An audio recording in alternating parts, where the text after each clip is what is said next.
particularly badly, then everything is bad and nothing is good. Okay. And it's very hard to be able to figure out, exactly what you want to take onto stage for that weekend. And you know this, Spawn. The early game champs that run over the game and snowball, as we see Obli behind us ducking in.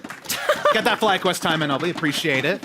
The early game snowball champs are the biggest bait because in scrims where players are playing for many different reasons, not often to win scrims. You drop yourself to half health, that's not going to be ideal. Yeah, it's a bad time against the Garen. Gwen has been the more traditional counterpick against it, but we are going to see that Cho'Gath. Remember, he did receive buffs recently. A lot of people are liking him a lot more than they usually do, and that's going to be Summit's 1v1 against Impact's Cassante. And it's similar theory to the Garen, right? You drop yourself to low health, he does true damage. All of a sudden, you might find yourself in a sticky situation.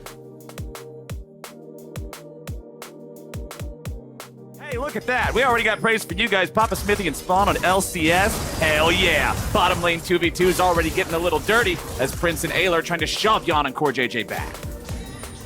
Pika looking for maybe a nice early gank up here with the top side. Summit only level 2. Still has the flash. W2 is going to be flashed away from, but the flash, Arctic Assault to follow. It's first blood over to Impact. But it's a good play. Interesting little thing on the map here is that you would expect Lee Sin to go top Scuttle Crab because he got pushed off bottom. However, is blocked, and there is going to be a 3v3. All right, 3v3 starts with Prince eating a lot of aggro. He's already popped the cleanse, but it won't matter. It's Pyosik taking the crown from Prince, and Team Liquid answers back. And once again, Impact versus Summit. It's Impact just sort of bullying him around a little bit here in these trades. The Cho'Gath struggling early on, but Pyosik's coming in for the gank. Summit's just got to stay alive enough to be able to help out with this. Impact's now finding himself in a 1v2. Gonna get silenced, gonna be taken low, and Pyosik gets his second of the game. And in mid-jungle 2v2s, we know that those mid-jungle 2v2s can determine so much about the pacing of the game moving forward. And Core JJ just threads the needle onto Prince there with a death sentence. Yon making sure not to step into the Nami bubble. Prince already died in the previous 3v3 here bottom, and now he's Pyosik still waiting, still seeing, threads it onto Prince, but now he's stuck underneath the turret. Got a little bit too aggressive there. But marksman, I can tell, they're literally not moving. Yes, correct. It's so important to be able to get them ahead. Level 16 for both junglers. Both of them are level 6. Speaker comes in over the wall. Prince is going to be killed first, and Pyosik does not die. They aren't able to get the last 100 HP. FlyQuest get outplayed 3v3 for the second time. It's right on back bottom again here, but Speaker's also lurking. Pyosik wants the angle, has his flash ready. Vikla versus Harry back in mid. Vikla going in to follow him here with the Ahri ults. Lands the Q1. Harry has the dash away to get. So what I'm hearing from this is we need to see Team Liquid maintain what they've done so far now that we're into the last couple of minutes of turret plates being around, the last couple of minutes of what's considered the laning phase. Team Liquid committing this means that if they just let this charge in and then get the second Herald, they might just be able to knock down the tier 1, but it's going to be a 2v2 instead. They focus Speaker's ulti down into Harry. Remember, he already used his own ult earlier, but he still does not have the ability to get away without spending summoners. It's Pyosik and Harry both having to flash out. Traded away for Impact's Ghost. Flash does not have kick. Here we go. Going in mid lane yet again, but Harry with a nice charm as he lands the E2. Oh, it's time to go all out. All right, let's see what they can get done here. It's Impact and Spica looking to take down Summit.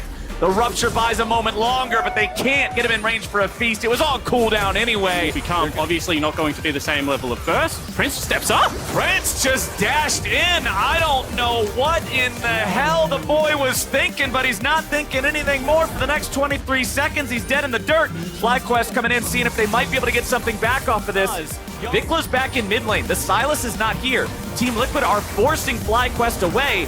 And with the secure on the Herald, they're going to take the objective, but FlyQuest isn't done. They want to chase after the Team Liquid players. Spica leading the charge. Nami Wave coming in. Vikla fighting Pyosik here off to the side, not able to lock him down long enough before he can get out of the river. Core JJ is going to be your next target, but Vikla's here in the front. He's taking too much damage. Summit's in the middle of everybody, and he takes a big old bite out of Vikla. Now they're going to get a side of Sejuani, and Spica drops next. Team Liquid washes over him, and Pyosik's going to pick up another. A double kill back over to Harry. Impact just got impacted, and Ayla is the only one left swimming away.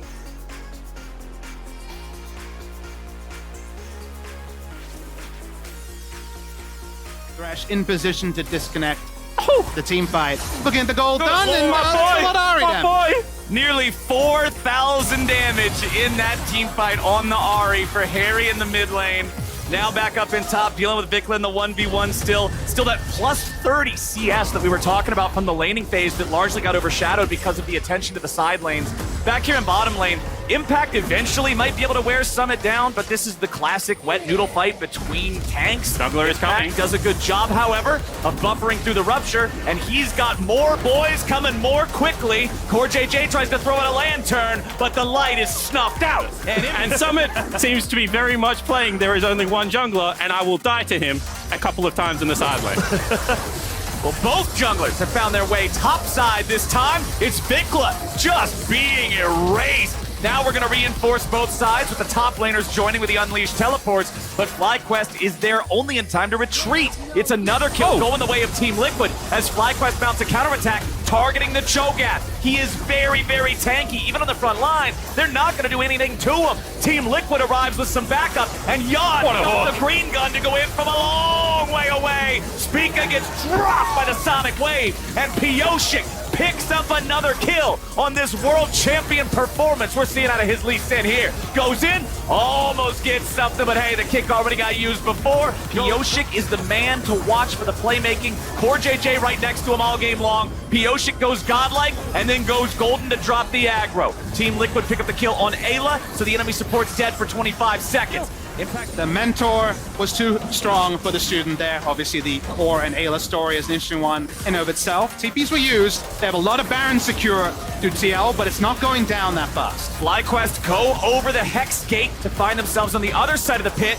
But now, they've traded sides of the rift. It's a 4v5, and FlyQuest are a man down, 7,000 gold behind. They go in looking for the kill. Okay. They find it on the Ahri. Harry's been shut out of this fight now, and Team Liquid wants to see if they can get any sort of vengeance for it. They're going to lock down Summit to stop some of the chase, but Pyosik's still ready to go. Prince puts a couple bullets in him and stops the chase there. And that's the truth there, is that's the only hope from a FlyQuest perspective, is that one of those disjointed fights where Summit in particular isn't on the same page. Speaking of pages, Pyosik goes in, easy kill. I couldn't even finish the sentence before that Nami was dead. And it turns out if everybody wants to protect the puppy, you gotta go after the puppy's best buddy instead. Let's see if Team Liquid can finish the Baron this time around. They got it down to half HP. Core JJ and Harry separating a little bit from the rest of the squad. They've got Pyosik and Summit still inside the pit. It's gonna be confirmed by Pyosik. He will not lose the Smite fight. And now Spica and FlyQuest try to fall back. Sejuani's tanky, but I don't know if she's tanky enough to get away. Not from Harry, not today. Prince keeps on running. Only 300 HP left. Means Navi's gonna deploy the tidal wave just to keep him alive. Vikla won't be so lucky. Silas just broke out of jail and they're sending him straight back into the black and white prison. He'll be in the fountain for the next 40 seconds. And Team Liquid's got a 5v3. And this is desperation stations, because that's 40 seconds on your mid laner and the base is open, and Aphelios completely destroys turrets at this stage of the game. FlyQuest, they gotta go for a desperation fight. yeah, the base defense here is going to be a desperate one. We're watching TL. They want to try to fish for something. 5 seconds on Spica. It'll be a 4v5 then. Team Liquid still looking to end the game now. Pyosik jumps in. He doesn't get the angle on Prince, and now he's going to draw the aggro from everybody else. They go all out just to bring him down. That's the enemy jungler out of the picture. It is a 4v4. Team Liquid recognizing the lack of their ults and the expenditure of their summoner spells, starting to fall back a little bit. FlyQuest got to be careful not to overchase though. They've got low has TP. and they got no money compared to what Team Liquid has in pocket. Vikla coming around from the side. Can he really even do anything? Look at the health bars on Spica, on Prince, on Impact. They're all so low. It's got to be something crazy here from FlyQuest. Prince wants to follow it up. Yon still got full. Yon's got Infernum. The AoE of the Aphelios might just be able to kill everyone. Core JJ grabs the kill on Ayla. Yon's gonna That'll do. No matter everybody else on FlyQuest is going nowhere but straight down. Team Liquid with a triple kill on their mid laner will give FlyQuest their 3rd loss this split and absolutely slam them to kick off week 7. And Harry Poggers showed up to play today. One mistake, but the rest of the game took over. Team Liquid pick up a must-win game. Those chants used to roar through this studio. Liquid has been having a rough split so far, but look at the smiles on the faces. Those men have got to be feeling good about this one. They built the lead early. They kept the momentum mid. They outplayed when their opponents took their shot and chose their moment. It was a good look. The season isn't decided in the first round robin. Obviously, Team Liquid are one to forget, FlyQuest for one to remember. But in this game, especially that early game that needs to be tuned up, TL was better. And ultimately, you could see that FlyQuest felt desperate. We wanted to keep fighting because it's not like 30 minutes would read better when the items started to flow in. And with Team Liquid having this monster performance, who better to interview the victorious team than a man who's wearing their jacket right now, Spawn? We actually have to send you out of here and down to the stage to do the post.